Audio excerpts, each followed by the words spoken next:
February महिन्याला आता सुरुवात झालेली आहे. आता 15 फेब्रुवारीनंतर आपल्या हे जे डॉर्मन्सीमध्ये गेलेली जी आपली झाडं आहेत ह्यांची हळूहळू खूप चांगल्या पद्धतीने वाढ व्हायला सुरुवात होईल. ज्यांना बागकामाचा छंद आहे, बागकामाची आवड आहे, इच्छा आहे की आपल्या बागेमध्ये खूप छान छान सुंदर सुंदर सुवासिक फुलं देणारी झाडं असावीत, किंवा काही जणांना इच्छा असते की छोट्याशा जागेमध्ये भाजीपाला लावावा, म्हणजे हा ऑर्गॅनिक भाजीपाला आपण आपल्या रोजच्या आहारामध्ये वापरू शकतो. तर अशांसाठी हा फेब्रुवारी महिन्याचा काळ अतिशय उत्तम आहे, कारण या काळात आपण झाडांची खरेदी करू शकतो. पण झाडांची खरेदी करताना आपल्याला काही गोष्टींची व्यवस्थित काळजी नक्कीच घ्यावी लागते. तुम्ही बघू शकता, थंडीचं वातावरण आहे, गुलाबाची पण परिस्थिती कशी झालेली आहे ती, म्हणजे ऊन येत नाही आहे नीट व्यवस्थित, आणि यामुळे झाडांची अवस्था अशी झालेली आहे. तर आता आपल्याला जर बागकामाची सुरुवात करायची असेल, आपल्या बागेमध्ये काही नवीन झाडांचा, नवीन रोपांचा समावेश करायचा असेल, किंवा भाजीपाला लावायचा असेल, तर आपण ह्या महिन्यापासून सुरुवात करू शकतो. आता जर आपल्याला आपल्या बागेमध्ये भाजीपाला लावायचा असेल तर त्या बिया आपल्याला आपल्या स्वयंपाकघरातून सहज उपलब्ध होतात, जसे की मिरची, घेवडा किंवा लाल पडलेलं कारलं. तसेच कढीपत्त्याची एखादी फांदी देखील आपण मातीमध्ये सहज खोचू शकतो. आता आपल्याला जर आपल्या बागेमध्ये भाजीपाला लावायचा असेल तर योग्य आणि उच्च प्रतीच्या, चांगल्या प्रतीच्या बिया खरेदी करणं गरजेचं असतं. टोमॅटो, भेंडी, गवार, वांगी अशा प्रकारचा जर भाजीपाला आपल्याला आपल्या बागेमध्ये लावायचा असेल तर ह्याच्या बिया खरेदी करताना 1 वर्ष जुन्या बिया खरेदी करणं गरजेचं असतं. ह्या भाजीपाल्याच्या बिया 1 वर्ष जर जुन्या असतील तर त्याचा रिझल्ट आपल्याला योग्य तो मिळू शकतो. आता हे झालं भाजीपाल्याच्या बाबतीत. आता आपण झाडांच्या, म्हणजे आपल्याला जर फुलं झाडं लावायची आहेत, जर काही शोभेची झाडं लावायची आहेत, तर अशा झाडांबद्दल आणि रोपांबद्दल बोलूया. सगळ्यात पहिल्यांदा म्हणजे आपण अशा ठिकाणी आपल्या बागेतील रोपं लावायची आहेत जिथे आपल्या झाडांना स्वच्छ सूर्यप्रकाश मिळू शकेल. उन्हाळ्यामध्ये कमीत कमी 2 ते 3 तासाचे ऊन व्यवस्थित मिळू शकेल. पावसाचं पाणी आपल्या रोपांना योग्य पद्धतीने मिळेल याची काळजी घेऊनच आपल्याला आपल्या बागकामाला सुरुवात करायची आहे. कारण पावसामध्ये आपली रोपं जास्त काळसुद्धा भिजता कामा नयेत, आणि म्हणूनच अशा सर्व परिस्थितीशी जुळवून घेणारी झाडंच आपल्याला आपल्या बागेमध्ये लावावी लागतात. दुसरं म्हणजे झाडं खरेदी करताना ती कोणत्या सीझनमधली आहेत ह्याची काळजी घेणं फार गरजेचं असतं. कारण नर्सरीमध्ये सीझनल झाडं पण असतात. आता सीझनल झाडं म्हणजे काय, तर जी काही झाडं सीझनल असतात, जी फक्त ऑक्टोबर ते जानेवारी एवढ्याच काळात आपल्याला ती चांगली बहरतात, फुलं देतात, आणि जसा फेब्रुवारीचा महिना सुरू होतो हळूहळू ही रोपं जी आहेत ही नष्ट व्हायला लागतात, त्यांचा कार्यकाळ संपतो. आणि त्यामुळेच आपल्याला झाडं खरेदी करताना ह्या गोष्टींची, की सीझनल झाडं तर नाही आहेत ना, कारण सीझनल झाडं आपण आपल्या जर आत्ता बागेमध्ये त्यांचा समावेश केला तर त्याचा आपल्याला काहीच उपयोग होणार नाही, आणि चुकीच्या वेळेला चुकीची रोपं खरेदी केली तर ती लवकर मरूनही जाऊ शकतात. मग अशा वेळेला आपल्याला जर योग्य माहिती नसली की कोणत्या वेळी कोणती रोपं खरेदी करावीत, कोणती रोपं कुठल्या महिन्यांमध्ये चालतात, कोणती रोपं परमनंट आहेत जी वर्षभर आपल्या बागेमध्ये हिरवीगार राहतील, नीट व्यवस्थित त्यांचं संगोपन आपण करू शकतो. जर ह्या गोष्टींची माहिती आपल्याला नसली तर आपली रोपं जर आपण आणली आणि ती सीझनल असली आणि सीझन संपल्यावर ती मरून गेली तर आपलं मन सहज नाराज होऊ शकतं आणि आपला बागकामातला इंटरेस्टही कमी होऊ लागतो. आणि म्हणूनच नर्सरीमध्ये जेव्हा आपण रोपं खरेदी करायला जाऊ ना, त्यावेळेला त्या नर्सरीवाल्याला सहज प्रश्न करायचा की रोपं सीझनल तर नाही आहेत ना, आणि हे नर्सरीवाले आपल्याला योग्य ती माहिती नक्कीच देतात. सुरुवातीला आपण बागकामाचा छंद जोपासताना, नवीन रोपं आपल्या बागेत लावताना परमनंट रोपांचीच आपण खरेदी करायची. या परमनंट रोपांचाच आपल्या बागेमध्ये समावेश करायचा. जसं की मोगरा, जास्वंद, अनंत, सदाफुली, ही जी रोपं आहेत ना, ही परमनंट स्वरूपाची रोपं आहेत जी वर्षभर आपल्या बागेला शोभा देत असतात. आणि म्हणूनच अशा वर्षभर आपल्या बागेला शोभा देणाऱ्या झाडांचीच आपण निवड करणं योग्य असतं. जे झाड आपल्याला खरेदी करायचं आहे, आपल्याला आवडतं आहे की बाबा आपल्याला आता हे माझ्याकडे कुंदाचं झाड आहे, ही तुळस आहे. आता तुळशीबद्दल बोलायचं झालं तर हिंदू धर्मामध्ये तुळशीला फार महत्त्व आहे. अगदी रोज देवपूजा झाली की लोटाभर पाणी आपण तुळशीला देतो. पण तुळशीला खरं तर जास्त पाणी अजिबात आवडत नाही. आणि म्हणून काही वेळेला काही लोक म्हणतात की अरे आमच्याकडे तर तुळस जगतच नाही, कशी जगेल. आपण जर असं रोज लोटाभर पाणी घालत राहिलो तुळशीला तर ती तुळस जगणारच नाही. तुळशीला अत्यंत पाणी कमी देण्याची गरज असते. त्यामुळे रोप खरेदी करताना, एखादा रोप खरेदी करताना त्या रोपाची आपल्याला व्यवस्थित माहिती असणं गरजेचे आहे.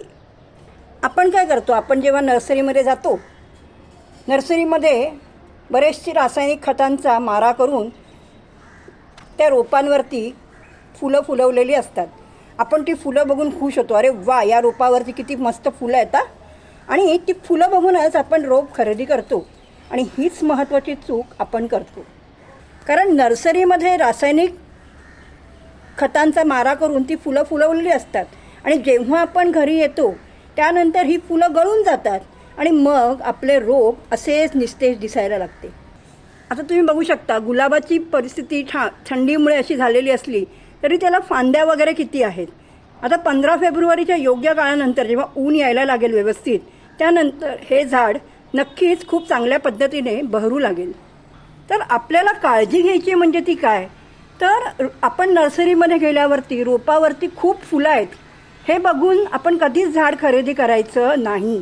त्या रोपाला किती फांद्या आहेत, नवनवीन फुटवे किती आलेले आहेत, रोपाचे खोड किती मजबूत आहे. रोपावर एखादे फूल असेल ना, म्हणजे नुसतं खून पटवायला की बाबा ह्या रंगाचं फूल, आता अनंताचं झाड आहे तर त्याला व्यवस्थित फूल येत आहे ना, तर खून पटवण्यासाठी एखादंच फूल रोपावर असावं. पण रोपाला जास्तीत जास्त फांद्या असल्या पाहिजेत, जास्तीत जास्त फुटवे असले पाहिजेत. तसंच फांद्या पातळ तर नाहीत ना, त्या व्यवस्थित सुदृढ आहेत ना, रोप सुदृढ आहे ना. रोपाची पानंसुद्धा अशा पद्धतीने आलटून पलटून बघायची की रोपावर कुठला रोग वगैरे तर नाही आहे ना. रोपाला जितके फुटवे जास्त ना, जितक्या फांद्या जास्त, तितकं ते रोप सुदृढ असतं. आता तुम्हाला म्हटल्याप्रमाणे रोपाची पानं, आपण नर्सरीत गेलो की रोपाची पानं अशी मागून फिरून चेक करायची की रोपावरती कुठला रोग तर नाही आहे ना, मावा वगैरे पडलेला नाही आहे ना, मिलीबर्गचा वगैरे कुठे अटॅक तर झालेला नाही आहे ना. तर हे सगळं व्यवस्थित चेक करून घेऊनच आपण अगदी नर्सरी, म्हणजे आपण जी रोपं खरेदी करणार तर ती रोपं नर्सरीवाल्यांकडे जी असतात ती कधीकधी काळ्या बॅगेमध्ये असतात किंवा कुंड्यांमध्ये असतात. पण ती माती पण आपण नीट व्यवस्थित चेक करून घ्यायची. कारण त्या मातीमध्ये सुद्धा आतून आपल्या रोपांना त्रास देणारे भरपूर सारे जीव असतात. जसं गोगलगाय, पैसा, शंख असे उपद्रवी जीव असण्याची शक्यता असते. म्हणून झाड खरेदी करताना त्या झाडाची मातीसुद्धा आपण नीट व्यवस्थित चेक करून घ्यायची. आणि आपल्याला जर समजा मातीमध्ये आढळलं की मातीमध्ये जर बुरशी लागली आहे किंवा अशा प्रकारचे काही जीवजंतू दिसत आहेत ज्यांचा आपल्या रोपांना उपद्रव होतो आहे, तर असं रोप कधीच खरेदी करायचं नाही. रोप नर्सरीमधून घरी आणल्यावर लगेचच कुंडीत लावण्याची घाई करायची नाही, रिपोर्टिंगची घाई कधीच करायची नाही. रोप घरी आणल्यावर ते तसंच ठेवायचं. जे आपण नर्सरीमधून आणलं आहे, समजा ते काळ्या पिशवीत आहे किंवा नर्सरीवाल्याने त्या कुंडीतूनच घालून दिलेलं आहे, ते जसं आहे तसंच ठेवायचं. 8 ते 10 दिवस आपल्या बागेतील वातावरणाशी त्याला रुळू द्यायचं.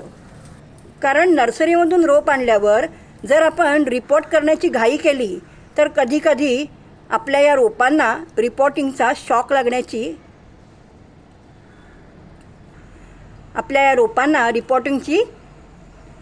लागण्याची शक्यता असते. त्यामुळे आपण नर्सरीमधून रोप आणल्यावर कधीच लवकरात लवकर रिपोर्ट करण्याची घाई करायची नाही. कमीत कमी 8 ते 10 दिवस हे रोप आपल्या बागेमध्ये व्यवस्थित रुळू द्यायचं. म्हणजे ते आपल्या बागेतील वातावरणाशी, आपल्या घरातील वातावरणाशी नीट व्यवस्थित समरस होतं.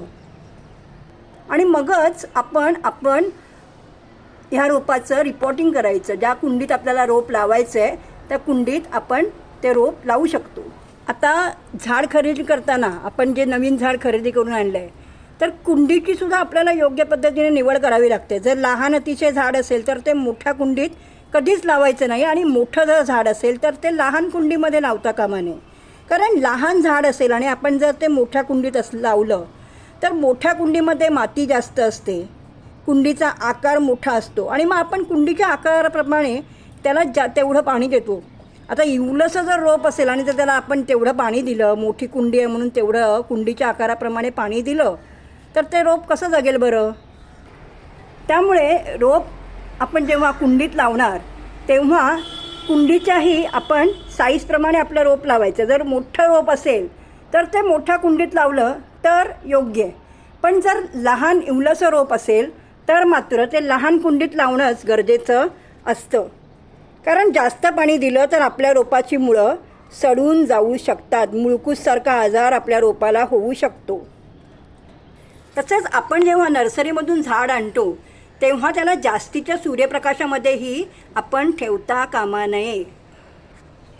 कारण जास्त ऊन जर आपल्या रोपाला मिळालं तरीसुद्धा रोपाची पानं करपू लागतात, रोपाला त्रास होऊ शकतो. त्यामुळे फक्त स्वच्छ सूर्यप्रकाश मिळेल अशा ठिकाणी आपण आपलं रोप ठेवायचं. तुम्ही बघू शकता कॅल्शियम वगैरे मिळण्यासाठी मी अंड्याचा चुरा करून घातलेला, अंड्याची जी टरफलं असतात त्यांचा चुरा करून घातलेला आहे. तर जी काही आपल्याला पोषक तत्व आपल्या रोपांना द्यायची असतात तर आपण अशी सहज सोप्या उपाययोजना करून आपल्या रोपांना ती पोषक तत्व देऊ शकतो. आता आपण जेव्हा नर्सरीमधून रोप आणतो त्यावेळेला त्या रोपाला पाणी देताना पहिलं पाणी खूप चांगलं घालायचं, जेणेकरून ते पहिलं पाणी कुंडीच्या तळातून सहज बाहेर निघालं पाहिजे. कारण मातीमध्ये जर हवेचे बबल्स वगैरे तसेच राहिले तर त्या हवेच्या बबल्समुळे आपल्या रोपाला त्रास होऊ शकतो. त्यामुळे पहिलं पाणी देताना रोपाला आपण भरपूर चांगलं पाणी द्यायचं, जेणेकरून ते कुंडीतून व्यवस्थित बाहेर येऊ शकेल. ड्रेनेज होल्स चेक करायचे, ड्रेनेज होल्स मोकळे करून घ्यायचे आणि भरपूर पाणी देऊन आपण मातीत आपल्या कुंडीच्या त्या ड्रेनेज होल्समधून ते पाणी बाहेर येईल याची काळजी घेतली पाहिजे. पण दुसरं पाणी देताना मात्र व्यवस्थित काळजी घ्यायची. माती 1 ते 1.5 इंच नीट व्यवस्थित सुकल्यावरच आपण आपल्या रोपाला दुसरं पाणी द्यायचं. तर तुमच्या लक्षात आलंच असेल की बागकाम सोपं जरी असलं तरी आपल्याला रोपांची योग्य ती निवड करता आली पाहिजे. कोणती रोपं सिजनल आहेत, कोणती रोपं परमनंट आहेत ते आपल्याला माहिती असणं गरजेचं आहे. बागकामाचा छंद जोपासत असताना आपल्याला जर अशी सीझनल रोपं मिळाली तर त्यांचं सीझन संपला तर ते मरून जाणार, मग आपल्या बागकामातला इंटरेस्ट कमी होणार. आपण जो काही वेळ आपल्या बागकामासाठी देणार आहोत, जो काही पैसा खर्च करणार आहोत त्याचा काही उपयोग होणार नाही आणि हळूहळू आपला इंटरेस्ट कमी होऊ लागेल. अपेक्षा करते आज दिलेली माहिती आपणा सर्वांना नक्कीच आवडली असेल. व्हिडिओ बघून झाल्यावर एक छोटीशी कमेंट करून मला प्रोत्साहित करा. लाईक करायला विसरू नका आणि ज्यांना बागकामाची आवड असेल त्यांना हा व्हिडिओ नक्कीच शेअर करा. म्हणजे आता 15 फेब्रुवारीनंतर त्यांना जर बागकाम करायचं असेल तर या माहितीचा त्यांना नीट व्यवस्थित उपयोग होऊ शकेल.